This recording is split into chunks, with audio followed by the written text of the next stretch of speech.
uhereye none ntihagira undusha kuko mfite inkovu za Kristo mu biganza, namwe muze tumukorere kuko ijambo ry'umusaraba kubarimbuka gose n'ubupfu, ariko kubakizwa n'imbaraga z'Imana, ariko kubakizwa n'imbaraga z'Imana.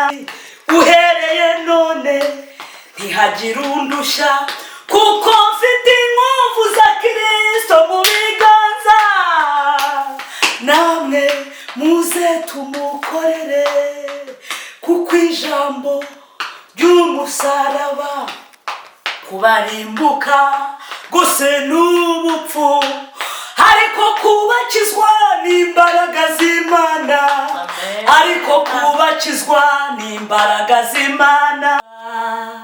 Kubera impamba y'urugendo ntuzasigazwe n'ubusa, kubera impamba y'urugendo Yesu arakubwira ngo nzakugenda imbere, ahataringaniye mparinganize, nzamenagura inzugi z'ibyuma n'ibihindizo by'imiringa, nzabicamo kabiri. Niwizera ijambo ry'Imana uzabona ubwiza bw'Imana. Mwibuke Yesu azura Lazaro, byari byamaze kunuka, bose bavuga ngo iyo uza mbere musaza wacu Lazaro ntaba yarapfuye. Yesu umugabo w'intwari arababwira ati munyerekwa ahari, bati wikwirirwa ujyayo kuko Lazaro aranuka, ariko Yesu arababwira ngo nimukureho igitare, icyo gitare kigereranywa n'ibikubuza kwizera, icyo gitare kigereranywa n'ibikubuza gusenga, icyo gitare ni nko gushidikanya. Mukureho ibitare. Yesu ageze kumva ya Lazaro arababwira ati mwizere imbaraga z'Imana kuko Lazaro ntiyapfuye, Lazaro arasinziriye agiye kuzuka. Yesu ahamagara n'ijwi ry'imbaraga rirenga ati Lazaro, Lazaro we sohoka mu gituro. Lazaro asohoka ari muzima, yahamagara abapfuye bose, bose bari buve mu bituro. Yahamagaye Lazaro, Lazaro arazuka, mureke tumwizere. Yesu ni inyangamugayo, ba Mose n'Aburahamu n'izindi ntwari zo kwizera, ntabwo Imana yabahemukiye, ntabwo ari wowe izahemukira, ntabwo ari wowe izahemukira, ntabwo ari wowe izahemukira. Uwiteka niryo zina rye, aravugana nawe ngo witinya, ibyari imisozi azabihindura, ibibaya utambuka unezerewe. Yitwa ntihemuka, iyo niyo Mana yanjye, yitwa ntihemuka, iyo niyo Mana yanjye, yitwa ntihemuka, iyo niyo Mana yanjye, yitwa ntihemuka, iyo niyo mana yanjye. Yitwa ishobora byose, iyo niyo mana yanjye. Yitwa ntihemuka, iyo niyo mana yanjye. Yitwa rurema arema ibitariho, yitwa ntihemuka, iyo niyo mana yanjye. Yitwa ntihemuka, iyo niyo mana yanjye. Ntihemuka, iyo niyo mana yanjye. Yitwa Jehova Shama, iyo niyo mana yanjye. Yitwa Jehova Tikene, iyo niyo mana. Yitwa Jehova Nisi, iyo niyo mana yanjye. Yitwa Jehova Ire, iyo niyo mana yanjye. Yitwa Imarirungu, iyo niyo mana yanjye. Yitwa Isubiza ibibazo, iyo niyo mana yanjye. Yitwa Nyakubahwa, yitwa ntihemuka we, iyo niyo mana yanjye. Nzayirambura amaboko, iyo niyo mana yanjye. Iyo nzayicurangira inanga, iyo niyo mana yanjye. Nzayitambira nezerewe, iyo niyo mana yanjye. Yitwa ntihemuka, iyo niyo mana yanjye. Yitwa ntihemuka we, mama we.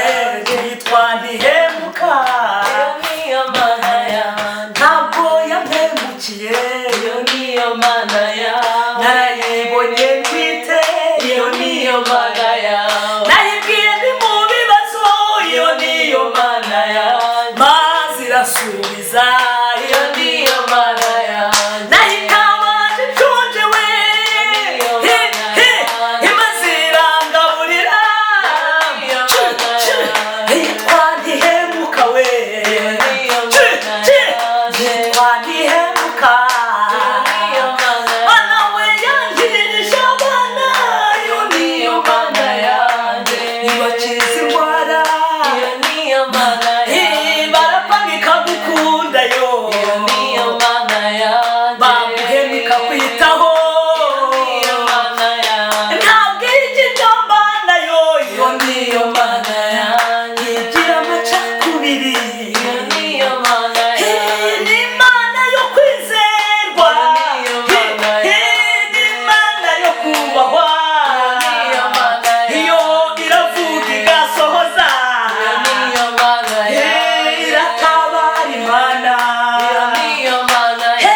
Yitwa Jehova Shama, yitwa ntihemuka we. Niyo yemesha abahetamye, yadutuye imitwaro we. Yishingira abantu, yitwa ntihemuka. Kuva kera kose mana we, basogokuruza bacu bakwizeye. Nta n'umwe twigeze twumva avuga yuko wamuhemukiye. Uri nyangamugayo mana we, uri nyangamugayo mana we. Amina. Amen. Umungeri wanje sinzakena, andyamisha mu cyanya cy'ubwatsi bubisi. Anjyana iruhande rw'amazi adasuma, asubiza intege mu bugingo bwanjye. Anyobora inzira yo gukiranuka kubw'izina rye. Naho nanyura mu gikombe cy'igicucu cy'urupfu, sinzatinya ikibi cyose ndi kumwe nawe. Inshyimbo yawe n'inkoni yawe, nibyo bimpumuriza mu rugendo rwanjye. Inshyimbo yawe n'inkoni yawe, nibyo bimpumuriza mu rugendo rwanjye. Sinzatinya ikibi cyose, kuko ndi kumwe nawe ashoreye. Sinzatinya ikibi cyose, kuko ndi kumwe nawe ashoreye. Unyigisha imigenzereze yawe mana, unyobore kugumura wawe unyigishe kuko ari wowe Mana y'agakiza kanjye we. Unyoboza inzira yo gukiranuka unjyana iruhande rw'amazi adasuma, naho nanyura mu gikombe cy'igicucu cy'urupfu sinzatinya ikiri cyose kuko wiringiye. Unyobora inzira yo gukiranuka unjyana iruhande rw'amazi adasuma, unsubize intege mu bugingo bwanjye. Sinzatinya ikibi cyose ndi kumwe nawe, naho nanyura mu gikombe cy'igicucu cy'urupfu sinzatinya. Ishimbo yawe n'inkoni yawe nibyo bimpumuriza. Ishimbo yawe mwami n'inkoni yawe nibyo bimpumuriza. Utanga ihumure ryuzuye, iyo abantu bo birahinduka. Iyo uhumurije umuntu yizera uburinzi we, yizera uburinzi. Anyobora inzira yo gukiranuka anjyana iruhande rw'amazi adasuma, asubiza intege mu bugingo bwanjye. Yesu sinzatinya ikibi cyose kuko ndi kumwe nawe mwami wanjye. Nubwo navugwa amagambo menshi mabi, nubwo natogozwa n'inca mugongo, nubwo ubuzima bwaba bukomeye uhera kuri zeru maze ukaburema. Uhera kuri zeru maze ukaburema, usubiza intege mu bugingo bwanjye. Sinzatinya ikibi cyose, usubiza intege mu bugingo bwanjye. Usubiza intege mu bugingo bwanjye.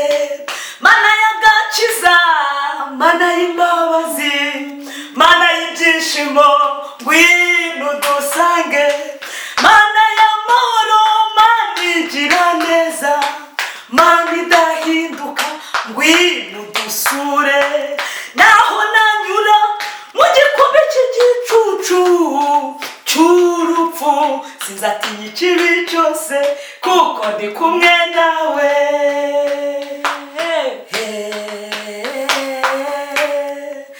Ibendera ryawe izahora imanitswe kuri jye kuko uri ibyirato byanjye mwami.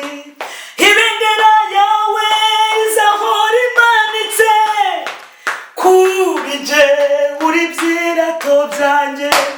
Pawulo aragenda maze arababwira ati uhereye none ntihagire undushya kuko mfite inkovu za Kristo mu biganza. Namwe muze tumukorere kuko ijambo ry'umusaraba kubarimbuka gusa n'ubupfu, ariko kubakizwa n'imbaraga z'Imana. Ariko kubakizwa n'imbaraga z'Imana, ariko kubakizwa n'imbaraga z'Imana we. Ariko kubakizwa n'imbaraga z'Imana, ariko kubakizwa n'imbaraga z'Imana.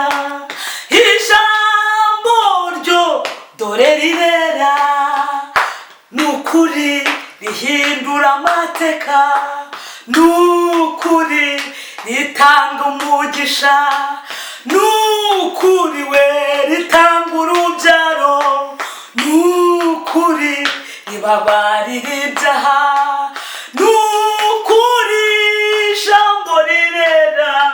Nusoma Zaburi uzasanga ryera, nusoma Yesaya naho rirera nusoma Yeremiya, naho rirera jya muri Ezekiyeli, naho rirera nujya muri Daniyeli, uzasanga ryera nujya muri Maraki rikubwire gukiranuka, naho rirera nujya muri Nahumu we, naho rirera rizakubwira ngo komeza ibirori byawe umubi yatsembeho.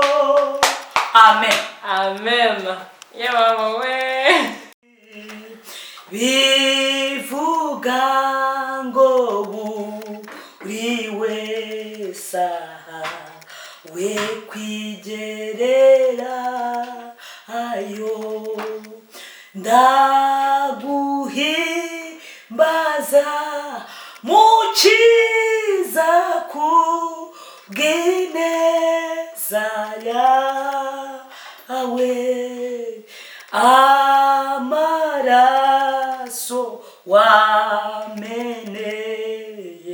ni yanyozi ngwino kw'isoko ya Yesu araguruhura, ngwino witabe Yesu kuko agufitiye ubugingo,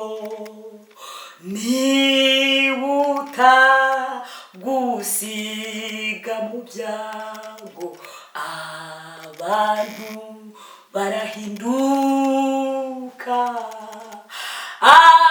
ariko uyu mwami wanjye inshuti yanjye magara, we ntiyakuvuga na rimwe, ntiyaguharabika, ahubwo arambuye amaboko nguza kubabarira ibyaha, ngwino vuba udakererwa Yesu afite imbabazi, nziratu musaraba, nziratu musaraba, nziratu musaraba wa Yesu, niho nakiri Ziratayo. Ziratu musaraba, nziratu musaraba, nziratu musaraba, we niho nakiri Ziratayo. Nziratu musaraba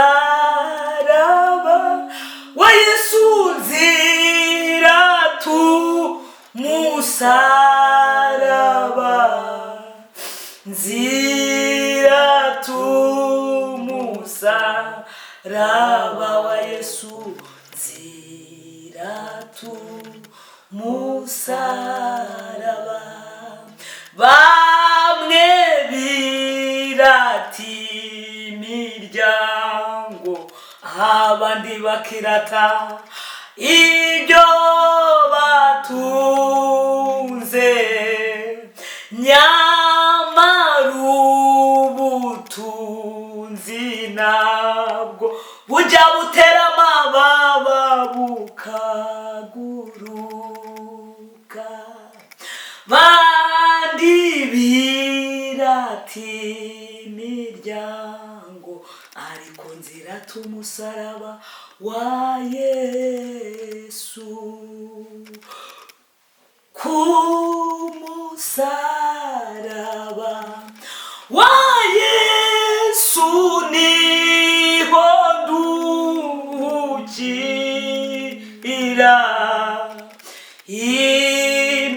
imitwaro indemere nkahabonera ihumure ku musaraba ku musaraba wa Yesu niho nduhukira nkahabonera amahoro umva nduhuwe n'umwami ku Yesu musaraba ku musaraba wa Yesu niho nduhukira nkahabonera ibyo nkenye nkahabonera ubugingo wowe uremerewe n'ibyaha ngwino Yesu akuruhure zaniyo mitwaro yawe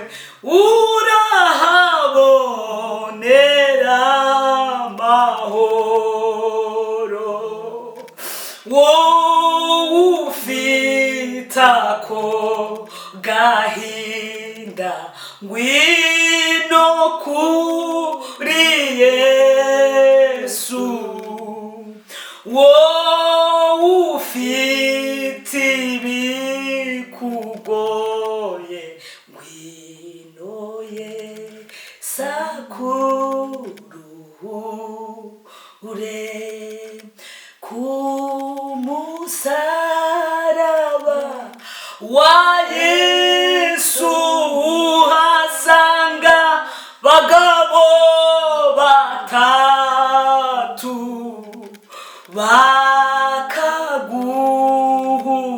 bakaguhumuriza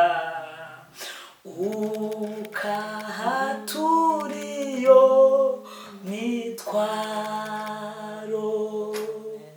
Amen.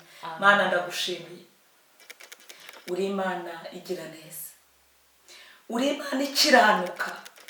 Icyo tugukundira ni uko utandukanye n'abantu, uratwumva ntutuvemo, uratwumva ukatubikira ibanga. Ntabwo ugenda uvuga ngo runaka ameze gutya. Uri Imana yo kwiringirwa, nta muntu wakuduteranyaho igihe tutakoze icyaha. Mwana, nta muntu watuvuga uko tutari. Turagushimiye kuri inshuti, uri ibyiringiro, uri amahoro. Wabereye Isirayeli amagare n'amafarashi, natwe ujye utubera amagare n'amafarashi. Turagusabye ngo tujye utuyobora, uturinde ibitunaniza muri iyi nzira, uturinde aya majwi menshi adusakuriza ko tutazagerayo. Ariko kuko tugufite ntabwo twifuza undi murengezi. Haleluya. Uri Imana ikora ibirenze ibyo dusaba, uri Imana yo kwiringirwa, uri Imana isubiza amasengesho, uri Imana ikiza indwara, uri Imana iruhura, uri Imana igitsinda Satani. Waravuze ngo uzirukana Satani, ngo kandi uzategeka isi yose. Turagushimiye Mana, turagushimiye kuri Imana isohoza icyo yavuze, turagushimiye kuri Imana ivuga igakurikirana icyo yavuze. Icyo ngukundira uvuga ijambo, ntabwo uvuga amagambo. Turagushimiye kuvuga ijambo ry'ukuri, turagushimiye kuvuga ijambo rihumuriza. Ibi tuhiga ntitubyitayeho, ahubwo twitaye ku ijambo watubwiye. Watubwiye kuzatugenda imbere, ahataringaniye ukaharinganiza. Ringaniza Mana ibintu bitaringaniye, ringaniza Mana ibi byari biduteze, ringaniza Mana ibiteze abantu bose bakurikiye ijambo ryawe. Ringaniza imisozi, uri Imana ijya yimura imisozi. asifiwe Yesu, ukayimura itabimenye, bugaca imisozi igasanga yimutse. Imuriye imisozi iri imbere yacu, imuriye imisozi iri imbere yacu, yihindura amataba. Mu yandi magambo, turengere Mana, dusengera ibihugu birimo intambara kugira ngo birengere, nka za Ukraine n'ahandi. Uri Imana itanga amahoro, ariko ikiruta ibyo byose habana amahoro y'umutima, habana amahoro aturuka ku kwihana ibyaha. Urakoze Mwami, izina ryawe niryubahwe. Amen.